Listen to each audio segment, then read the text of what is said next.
किस तरह से क्या फील कर रहे हैं आप लोग, इस जीत को किस तरीके से देख रहे हैं? बहुत अच्छा लग रहा है। आम आदमी जीत रही है, नया पार्टी आ रही है।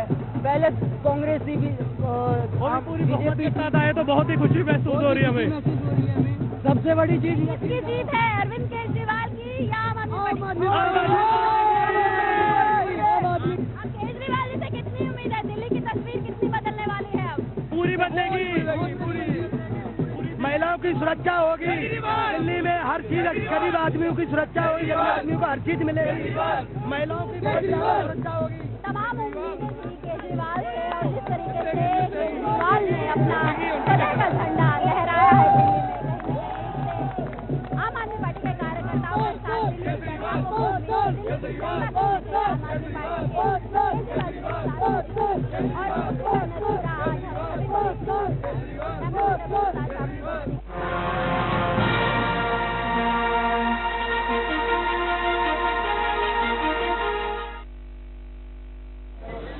नमस्कार, मैं हूं पंकज रौतेला। आप देख रहे हैं खबर फास्ट। दिल्ली में नतीजे आ चुके हैं, लगभग नतीजे तय हो चुके हैं। दिल्ली में सरकार बननी तय है और आम आदमी पार्टी की सरकार बनेगी और सीएम बनेंगे एक बार फिर से अरविंद केजरीवाल, जिन्होंने 49 दिनों की सरकार संभाली। और उसी के चलते आज ये देखने को मिल रहा है कि दिल्ली में ना मोदी लहर काम आई है और कांग्रेस जो दम भर रही थी, जो दावे वापसी कर रही थी, वो भी काम नहीं आए हैं। लेकिन आम आदमी पार्टी का एक बार फिर से जलवा देखने को मिला है और जलवा ऐसा कि सबका सुपड़ा साफ हो गया है। सिर्फ और सिर्फ आम आदमी पार्टी वहां पर है और इसी का नतीजा ये है कि अरविंद केजरीवाल कह रहे हैं 14 फरवरी को वो शपथ ग्रहण करेंगे इस बार भी। लेकिन दिल्ली में जिस तरीके के हालात बने हैं, जिस तरीके के बन रहे हैं, वो आखिर बने क्यों, और जिस तरीके के हालात बने हैं उस पर भी हम बात करेंगे। हम इस वक्त उस एरिया में है जिस पर दिल्ली पर नजर रही थी हमारी, और ये पूरी टीम काम कर रही है जब से दिल्ली में चुनाव चल रहे हैं और आज अंतिम दिन है, यानी कि मतदान होने के पहले से लेकर और आज तक यहां पर काम चल रहा है। और इनसे जानने की कोशिश करेंगे कि क्या हालात ऐसे बने कि जो मोदी लहर का जिक्र हो रहा था,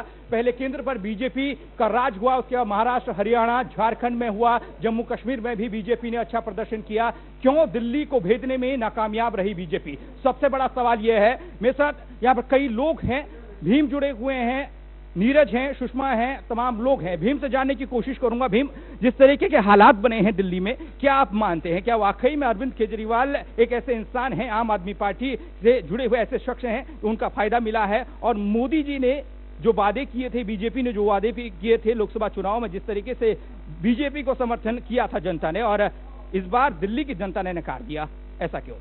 बिल्कुल नकार नहीं दिया है। देखिए, जनता बदलाव चाहती है और उस बदलाव के तहत जनता ने एक बार, दिल्ली की जनता ने एक बार अपनी जो, क्योंकि दिल्ली की जनता जो है वो पढ़ी लिखी जनता है और वहाँ पे जो लोग हैं काफ़ी जो है अवेयर हैं, तो इसलिए जो है वहाँ पे एक बदलाव की दिशा तय की गई है। और उस बदलाव का जो प्रयोग ये दिल्ली से शुरू हुआ है, अब आगे भी इस प्रयोग का जो और भी जिन राज्यों में विधानसभा के चुनाव होंगे, वहाँ की जनता भी इस प्रयोग को फिर से एक बार जो है जरूर चाहेगी कि उसे उस प्रयोग पर फिर से प्रयोग करे।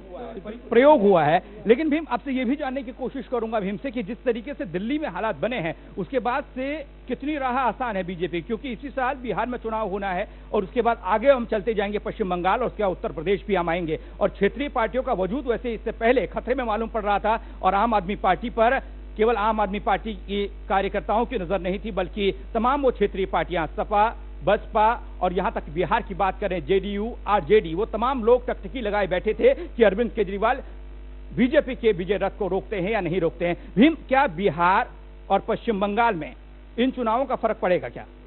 बिल्कुल, देखिए फर्क भी पड़ेगा और निश्चित रूप से इस बात से जो कयास लगाए जा रहे थे, क्योंकि आम आदमी पार्टी को जिस तरीके से सभी पार्टियां जो लोकसभा चुनाव के बाद से हाशिए पे चल रही थी, जिनका वजूद लंबे समय से, जिनकी सरकारें भी किसी न किसी स्टेट में बनी हुई हैं, ऐसी भी पार्टियां थी, चाहे हम सपा की बात करें, जेडीयू की बात करें, आरजेडी की बात करें, तो जिनका वजूद राजनीति में बहुत लंबा चौड़ा रहा है, बहुत अपने आप को रसूखदार समझते थे, ऐसी पार्टियों का वजूद लगातार आम चुनाव के बाद खत्म सा नजर आ रहा था। लेकिन अब एक तरह से संजीवनी मिली है। आम आदमी पार्टी ने जिस तरीके से विजय रथ को रोका है, बीजेपी का विजय रथ रुका है, इसके लिए जो गैर बीजेपी दल हैं, गैर एनडीए दल हैं, उनको जितनी खुशी है, कहीं न कहीं कांग्रेस को भी आज उतनी, उस बात को, अपनी हार पर उतना दुख नहीं होगा जितना कि उसे जो है, क्योंकि उस दुख को कम करता है कहीं न कहीं विजय रथ का रुकना, बीजेपी का विजय रथ रुकना। विजय रथ का रुकना। भीम आपके पास दोबारा आऊंगा, लेकिन कितनी बड़ी बात है जिस तरीके से आम आदमी पार्टी 67 सीटों के साथ सबसे आगे चल रही है, यानी कि 39 सीटों का सीधे फायदा और बीजेपी को नुकसान 29 सीटों का, सिर्फ 3 सीटें। सोचने वाली बात अपने आप में है। बात करते थे मोदी लहर की और मोदी विजन की, क्या मोदी विजन फेल हुआ? और भी तमाम लोग मेरे साथ हैं, उनसे जानने की कोशिश करेंगे। राहुल यहाँ पर बैठे हुए हैं, शशांक सहयोगी में यहाँ पर बैठे हुए हैं। राहुल, आपसे जानने की कोशिश करूंगा, जिस तरीके के हालात दिल्ली में बने हैं, क्या मोदी लहर फेल रही? क्या मोदी लहर फेल रही?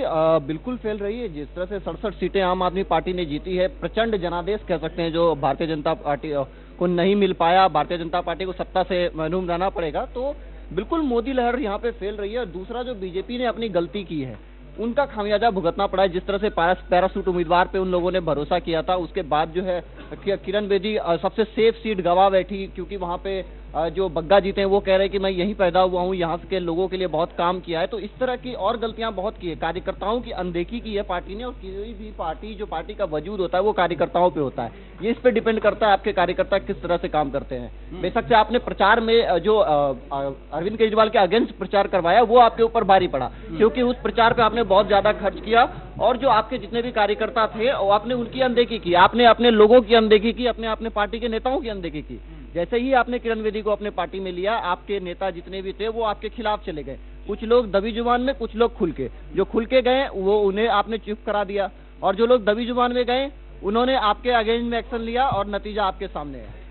आपके अगेंस्ट लोग गए। इससे पहले आम आदमी पार्टी में भी बगावत हुई थी, और बगावत का क्या आम आदमी पार्टी को फायदा हुआ? जिस तरीके से ये लोग आम आदमी पार्टी की छवि को धूमिल करते हुए बता रहे थे, जो लोग बगावत करके गए हैं, क्योंकि विनोद कुमार बिनी, शाजिया इल्मी जैसे लोग छोड़कर गए। शशांक मेरे साथ हैं यहाँ पर। शशांक, क्या आम आदमी पार्टी को इसका फायदा मिला है? जो लोग बागी तेवर दिखा रहे थे, जो आम आदमी पार्टी के खिलाफ बोल रहे थे, उन लोगों का जाना किसके लिए फायदेमंद रहा?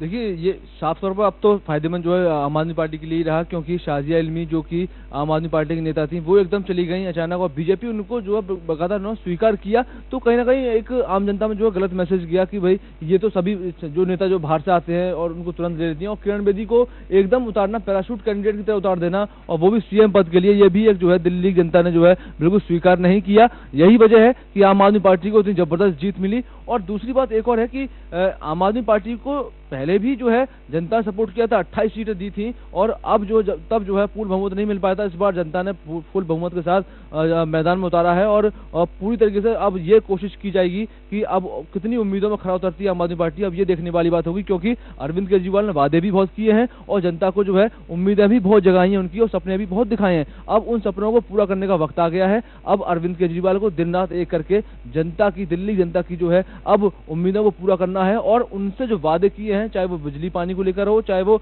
जो अवैध कॉलोनियां उनका जो है उनको नियमित करने की बात हो, चाहे वो सड़क बनवाने को लेकर हो, तमाम तरीके की बातें हैं जो अब अरविंद केजरीवाल को पूरे करने हैं। क्योंकि मोदी भी वादे करके आए हैं, अभी तक उनके वादे तो नहीं दिखाई दिए, लेकिन अरविंद केजरीवाल भी अब उन्हीं की राह पर जो है चले हैं, क्योंकि वो भी एक ईमानदारी की बात करते हैं और सच्चाई की बात करते हैं। तो अब उनकी दिल्ली जो है, अब दिल्ली उनकी हो चुकी है। अब दिल्ली में वो कितना विकास करते हैं, अब ये उनके ऊपर निर्भर करता है, क्योंकि अरविंद केजरीवाल पर जो है जनता ने पूर्ण बहुमत देकर विश्वास जताया है, और वही विश्वास जो है अब जनता अब उनसे अपनी उम्मीद को पूरा करने की तौर पर उनसे वापस लेगी। एक उम्मीद की किरण, लेकिन बीजेपी की उम्मीद की किरण हार गई। कृष्णानगर से उम्मीदवार बनाया था बीजेपी ने इस बार किरण बेदी को, और जिस तरीके से लाया गया उनको, और ऐसा मालूम पड़ रहा था कि बीजेपी जो है एक अच्छे तरीके से सोच समझकर उनको लाया गया है, और बीजेपी जीत की ओर देख रही है अपने आप को। लेकिन उनका हारना, जो सीट 1993 से लेकर अब तक बीजेपी के खाते में रही हो, बीजेपी का उस सीट पर दबदबा रहा हो, हर्षवर्धन पिछली बार वहां से जीते थे, लेकिन इस बार वो दबदबा कहीं दिखाई नहीं दिया। आम आदमी पार्टी के उम्मीदवार बग्गा ने उनको हरा दिया, यानी कि किरण बेदी को हरा दिया। मेरे सहयोगी अरुण मेरे साथ यहाँ पर है। अरुण, जिस तरीके के हालात बने हैं, किरण बेदी की अगर बात करूं, कृष्णानगर सीट की अगर बात करूं, 1993 से लेकर आज तक वहां पर माना गया कि बीजेपी का दबदबा रहा है। 1996 की बात अगर छोड़ दी जाए, उस वक्त 50% से लगभग वहां पर उनके वोट मिले थे, लेकिन उससे पहले 50 से ज्यादा ही वहां पर मिला है। लेकिन किरण बेदी का हारना, देखिए, इसके पीछे कई और कारण हो सकते हैं कि किरण बेदी वहां से क्यों हारी। बीजेपी ने ये सोच के उन्हें वहां से खड़ा किया था कि ये सबसे सेफ सीट है बीजेपी की और यहाँ से लगातार बीजेपी जीतती आई है और डॉक्टर हर्षवर्धन वहां से जीतते आए थे। लेकिन व्हाट्सएप पे जिस तरीके के अब जोक चल रहे हैं, वो जिस तरीके से वायरल हो रहे हैं, उसमें ये दिखाया जा रहा है कि किरण बेदी अपने चुनावी कैंपेन में ये बात कह रही थी कृष्णानगर में, जब वो चुनावी अपना कैंपेन करती थी, कि कृष्णानगर में अभी काम करने की बहुत ज्यादा जरूरत है, यहाँ पर अभी तक कुछ भी काम नहीं हुआ है। वो ये भूल गई कि कृष्णानगर में ही उनके विधायक सबसे ज्यादा लंबे समय से हैं। तो देखिए, ये सीधे तौर पर ये दिखाता है कि वो राजनीतिक दृष्टि से वो उतने मैच्योर नहीं है। पहली बार वो राजनीति में आ रही हैं। दूसरी बात ये कि किरण बेदी का वहां से हारना ये बिल्कुल उसी तरीके से है जैसे कि लोकसभा चुनावों में बड़े बड़े दिग्गज नेता अपनी सीट गंवा गए थे। यूपी से सिर्फ परिवार ही तक ही सिमट गए थे, कांग्रेस पार्टी भी सिर्फ परिवार तक सिमट गई, 2 सीटें ही अपनी यूपी में बचा पाई। तो इसको उसी तरीके से हम देख सकते हैं कि इसमें निश्चित तौर पर अरविंद केजरीवाल का योगदान ज्यादा है, ना कि किरण बेदी का कम अनुभव होना वो ज्यादा योगदान। इसमें अरविंद केजरीवाल के, मैं तो कहता हूं कि 49 दिन का जो उन्होंने काम किया था वो उन्होंने वही गिनवाया दिल्ली के चुनाव, उन्होंने गिना। लेकिन बीजेपी के लिए अरुण नुकसानदायक क्या रहा? इससे पहले ऐसा लगा कि बीजेपी जो है आम आदमी को नहीं समझ पा रही है या बीजेपी अपने लोकसभा के काम को जनता के बीच नहीं दिखा पाई। क्या आप मानते हैं जिस तरीके से नरेंद्र मोदी ने 8 महीने, लगभग 8 से 9 महीने अभी राज हुआ है नरेंद्र मोदी का, उसमें काम किया है, विदेश नीति को लेकर काम किया है, तमाम और चीजों पर भी चर्चा चल रही है, लेकिन एक बहुत कम समय होता है, लेकिन बीजेपी दिखा नहीं पाई, समझा नहीं पाई लोगों को? नहीं, मुझे नहीं लगता कि बीजेपी समझा नहीं पाई। मुझे लगता है कि मोदी जी ने काम करने के बजाय समझाया ज्यादा है। पिछले 8-9 महीने में आप देखिए, उनके एक्शन से ज्यादा उनका बोलना ज्यादा हमने सुना है। वो रेडियो पे कहें या टेलीविजन पे कहें, जहां भी जाते हैं 1-1 घंटे का, पौने घंटे का उनका हमने भाषण बहुत सुना। और चुनावों से पहले भी जिस तरीके से उन्होंने भाषण दिए हैं, मुझे नहीं लगता कि समझाना में वो कहीं ना कहीं कमजोर रहे हैं। लेकिन मुझे जहां तक लगता है दिल्ली में बीजेपी की कमजोरी ये रही कि रणनीति बनाने में अमित शाह से ज्यादा अरविंद केजरीवाल की टीम ज्यादा मजबूत इस बार रही है। ये मैं इसको इस तरीके से देख सकता हूं। और जिस तरीके से अरविंद केजरीवाल ने बीजेपी को मजबूर कर दिया कि जो चाल अरविंद केजरीवाल चल रहे हैं उसी के अकॉर्डिंग बीजेपी या अमित शाह अपनी आगे की रणनीति तय करे। आप देखिए, मोदी जी के बाद कोई किसी भी राज्य में जहां जहां विधानसभा चुनाव हुए, कहीं भी मुख्यमंत्री का कैंडिडेट नहीं था। सिर्फ दिल्ली में ही क्यों मुख्यमंत्री के कैंडिडेट की घोषणा करनी पड़ी और ये बता करके कि यहाँ परिस्थितियां अलग हैं। भाई, परिस्थितियां कहां पे अलग हैं? परिस्थितियां सब वही है। बीजेपी लगातार चुनाव जीतती आ रही है, परिस्थितियां तो और बेहतर है बीजेपी के पक्ष में। फिर क्यों जरूरत पड़ी?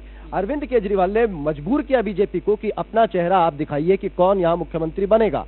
बीजेपी के पास कोई और चेहरा नहीं था, या तो यूं कह लीजिए, या फिर बीजेपी को यह लगा कि हम ऐसा कुछ चेहरा लेके आए जो सीधे अरविंद केजरीवाल को टक्कर दे दे।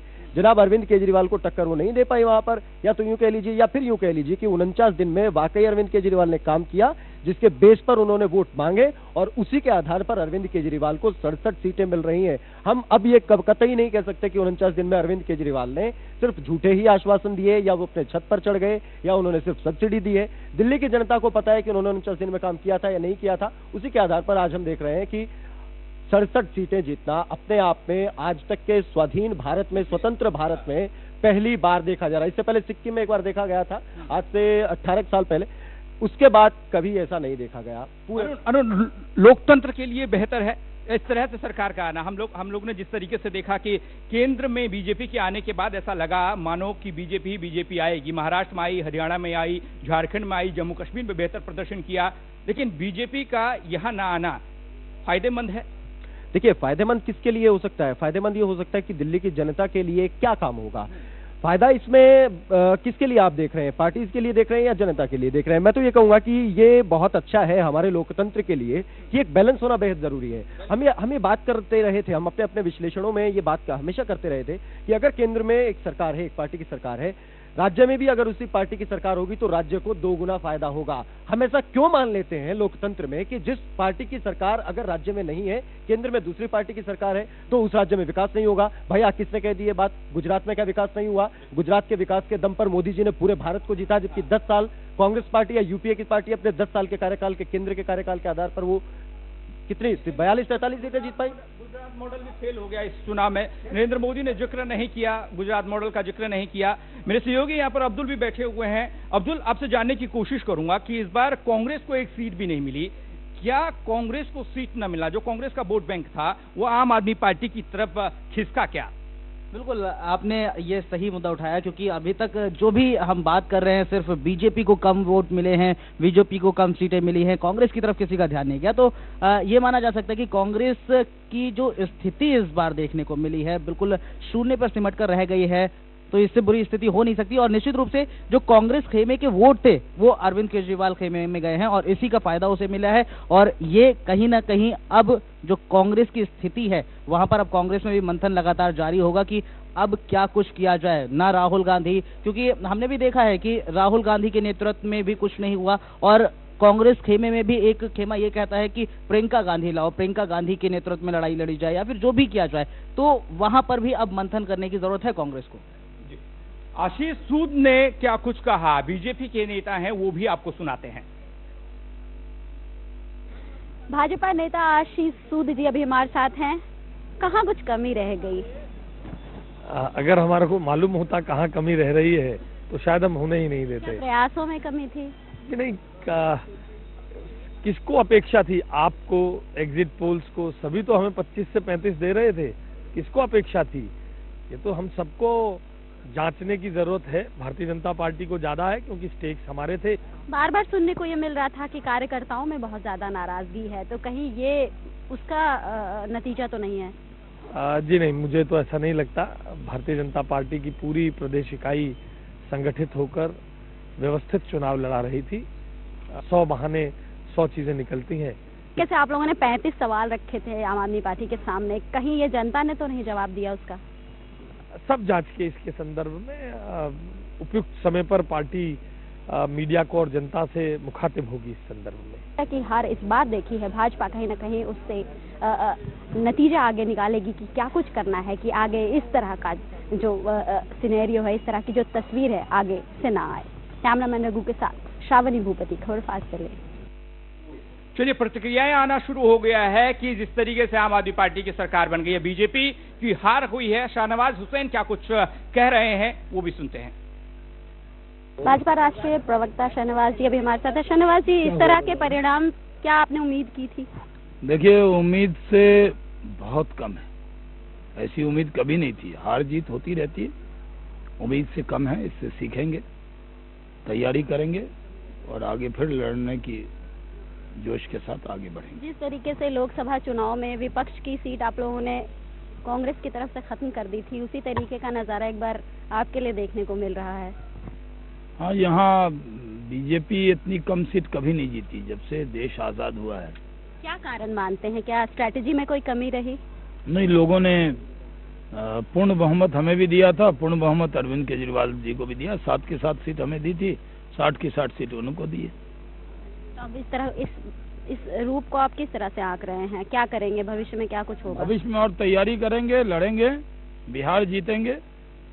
कई बार होते, महाराष्ट्र जीते, हरियाणा जीते, झारखंड जीते, जम्मू कश्मीर में सरकार बनाने की स्थिति में है। अब बिहार में इसी जिस तरह यहाँ हार गए हैं, बिहार में उसी तादाद में जीत के दिखाएंगे। अरविंद को बधाई देंगे आप? हाँ, अरविंद केजरीवाल को बधाई। अच्छे से लड़े वो, अब पूरे बढ़िया से काम करें। कहीं से भी उनको अब धरना प्रदर्शन नहीं करना, उनको काम करना है। चलिए, तो भले ही भाजपा का परिणाम अच्छा ना रहा हो, लेकिन अरविंद केजरीवाल को बधाई जरूर दे रहे हैं शाहनवाज हुसैन। कैमरामैन रघु के साथ श्रावणी भूपति, खबर फास्ट चले। भाजपा ने चुनाव को कितनी गंभीरता से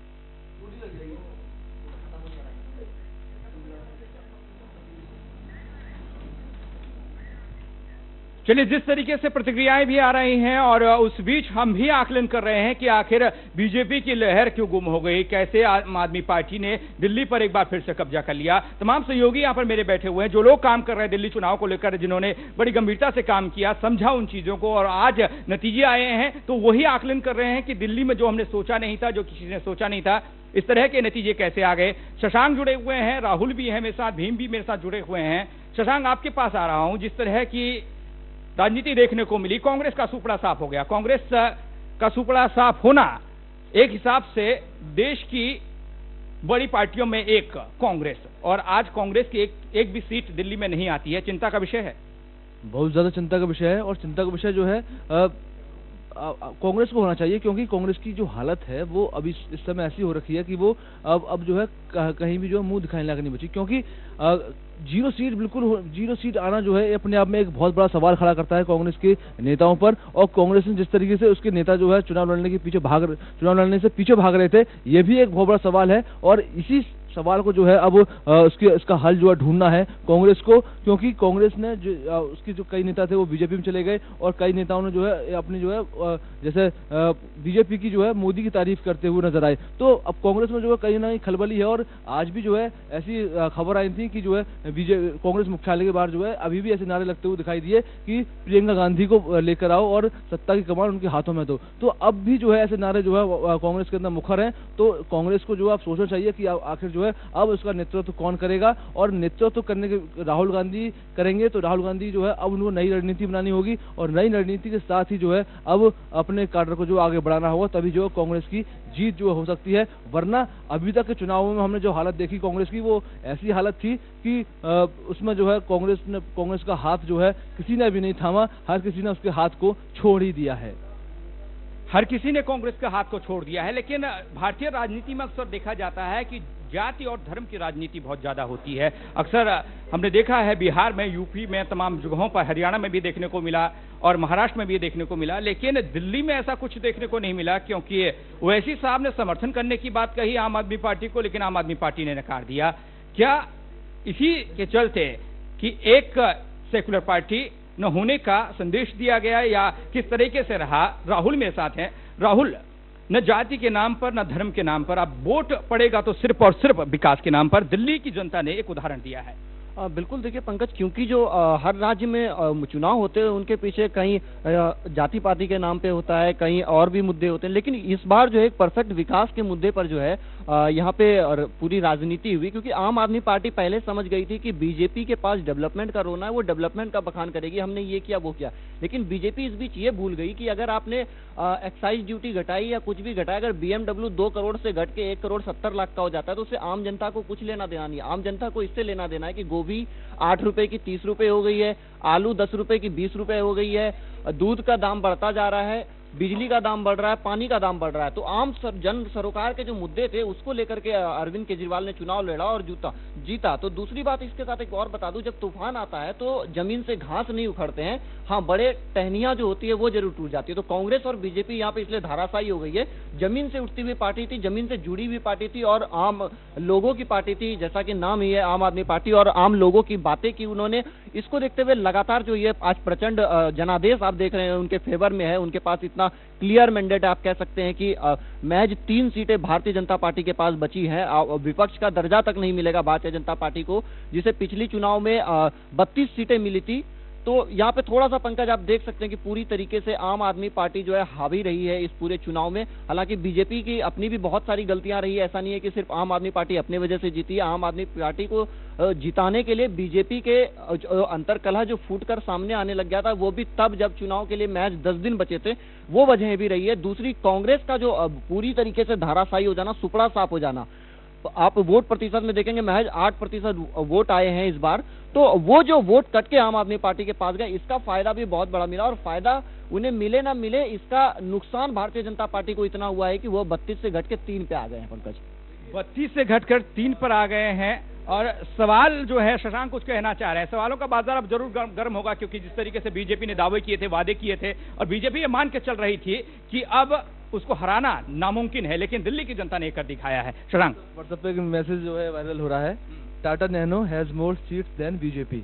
ये टाटा नैनो में भी जो है बीजेपी 3 सीट है, टाटा नैनो भी बहुत है, ऐसी खबर आ रही थी कि मतलब इनोवा भी जो है बीजेपी, इनोवा में बीजेपी नहीं बैठ पाएगी, लेकिन अब तो टाटा नैनो में भी बीजेपी अब नहीं बैठ पाएगी। ये एक जो है बड़ा हास्यास्पद बात हो गई। बीजेपी के साथ भी कांग्रेस का तो कोई वजूद ही नहीं है।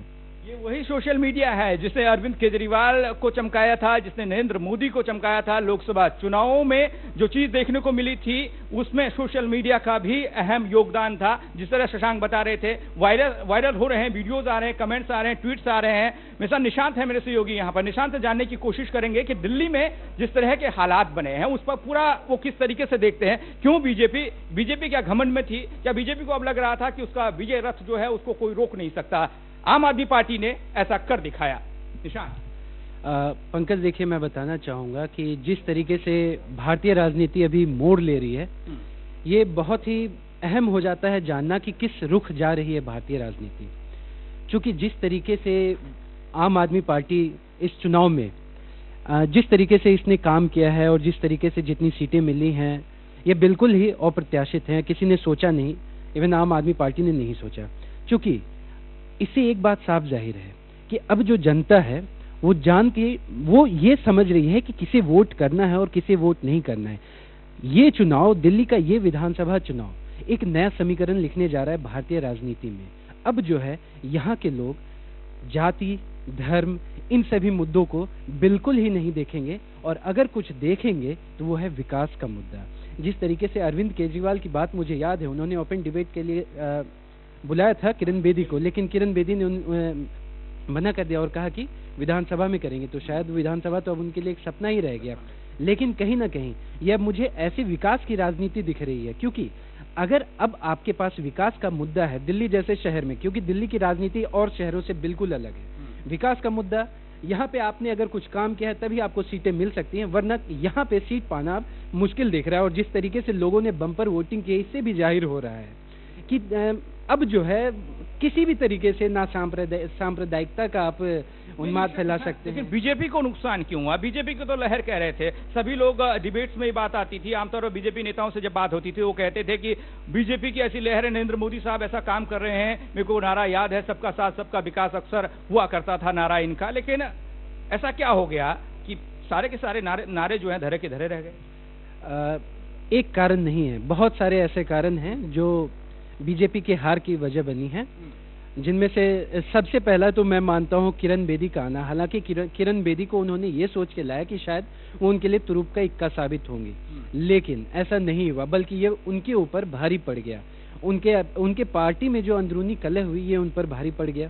किरण बेदी के आने से जो पैराशूट कैंडिडेट बनाकर उन्हें ले आई बीजेपी, अगर शायद वो काम इन्होंने पहले 6 महीने या साल भर पहले किया होता तो ये शायद उनके लिए फायदेमंद होता। लेकिन अचानक से लाना चुनाव से पहले और बिल्कुल एक दिन में सीएम कैंडिडेट ऐलान कर देना, तो ये कहीं ना कहीं उनके लिए नुकसानदायक साबित हुआ। इसके अलावे जब से बीजेपी सत्ता में आई है तब से कई ऐसे धार्मिक मुद्दे उफान पे हैं, जैसे कभी किसी नेताओं का अजीब अजीब बयान देना, धर्म को लेकर के बयान देना, फिर ये धर्म परिवर्तन का मामला। तो ऐसे कई मुद्दे आए जिसने बीजेपी को एक तरीके से नेगेटिव, बीजेपी का नेगेटिव जो है लोगों के सामने ला कर दिया। फिर मैं वही कहूँगा कि चूंकि और देश में और जगह की राजनीति और राज्यों की राजनीति में फ़र्क है और दिल्ली की राजनीति में फ़र्क है, क्योंकि यहाँ के जो लोग हैं वो एजुकेटेड है, वो एक ऐसी सोसाइटी में रहते हैं जिसमें लोगों को पता है कि उन्हें आगे क्या करना है, वो आगे की सोच के चलते हैं, उन्हें पता है कि किसे वोट देना है और कौन उनके लिए काम करेगा। तो ये चीजें भी कहीं ना कहीं। लेकिन एक और चीज यहाँ पर निशान, जिस तरीके से हम देख रहे थे दिल्ली चुनावों को, इसे पूरा देश तो देख ही रहा था, साथ ही साथ बिहार और उत्तर प्रदेश के वो तमाम क्षेत्रीय दल भी गौर से देख रहे थे, टकटकी लगाए देख रहे थे, क्योंकि नरेंद्र मोदी एकाएक ऐसे भाग रहे थे कि लगाम जो है रोकनी उनकी नामुमकिन से साबित हो रही थी। लेकिन अब उन्होंने कहीं राहत की सांस ली होगी, क्योंकि काट मिल गई है, अरविंद केजरीवाल ने हरा दिया है बीजेपी को, तो वो थोड़ा सा खुश हो रहे होंगे, क्योंकि बिहार में चुनाव होने हैं। आप भी बिहार से आते हैं, बिहार की सियासत को ज्यादा जानते हैं। देखिए, जिस तरीके से अभी जैसे ही रुझान ही आने शुरू हुए थे और लालू यादव का बयान भी आया, वो और उन्होंने बहुत ही जमकर निशाना साधा बीजेपी पे, कहीं ना कहीं सब में खुशी है। लेकिन अगर सब में खुशी है तो मैं सबसे यही कहना चाहूँगा कि आप दूसरों के घर पे अगर शीशे मार रहे हैं तो आप देख लीजिए कि आपके भी घर में शीशे होंगे। तो पत्थर मारने से पहले अगर शीशे पे पत्थर मारेंगे तो आपके भी घर के शीशे टूट सकते हैं, लोग आपके भी घर के शीशे को तोड़ेंगे। तो कहीं ना कहीं आप में भी वही बात है, ठीक है, आप उनसे अलग नहीं है, आप दूसरे पे उंगली उठा रहे हैं, आप में भी आप में इसके अलावा कुछ नहीं है। अगर वो उनके लिए खतरा है, अगर एक राष्ट्रीय पार्टी के लिए खतरा है, तो वो समझ जाइए कि आपके लिए उससे भी बढ़कर खतरा है। लेकिन निशान, एक और सवाल है, दिल्ली के संग्राम से हटकर, दिल्ली की जो चल रहा है उससे हटकर है, क्योंकि बिहार में एकाएक देखा गया है कि सियासी गणित कुछ बिगड़ा हुआ है। क्या मानते हैं कि दिल्ली चुनाव के चलते ही ये गणित बिगाड़ा गया है, ध्यान भटकाने के लिए ये चीज किया गया है कि दिल्ली पर फोकस ना रहे, बिहार पर मीडिया की नजरें जाएं, लोगों की नजरें जाएं, मीडिया के कैमरे जाएं? नहीं, मेरा मानना है ऐसा कुछ नहीं है, क्योंकि अगर ऐसा होता तो ये शायद और थोड़ा पहले होना था, क्योंकि ये बिल्कुल चुनाव होने के बाद और फिर ये मालूम नहीं था कि हम हारने वाले हैं। हाँ, ये बिल्कुल मालूम नहीं था हारने वाले हैं, लेकिन इसका मेरे हिसाब से इसका मतलब ये नहीं है कि इसे इस तरीके से देखा जाए, क्योंकि बिहार में जो जिस तरीके से अंतर्कलह नजर आ रही है खुद जेडीयू में, एक तरफ से जीतन राम मांझी खेमा हो गया है, दूसरी तरफ नीतीश कुमार का खेमा हो गया, और तो ये कहीं ना कहीं बिहार के लिए मुश्किलात पैदा कर रहा है। और जहाँ तक मेरा अंदाजा है कि आने वाले कुछ समय में बिहार भी विधानसभा चुनाव को जल्द जाने वाला है। बिहार में ही विधानसभा चुनाव जल्द होने वाले हैं, ये निशांत का कहना है, और इनके कभी भी इनका आकलन गलत नहीं होता, अभी तक हमने इतना देखा है। लेकिन मेरे और सहयोगी भी बैठे हुए हैं, भीम है, नीरज हैं, लेकिन मैं नीरज के पास जाना चाह रहा हूँ। और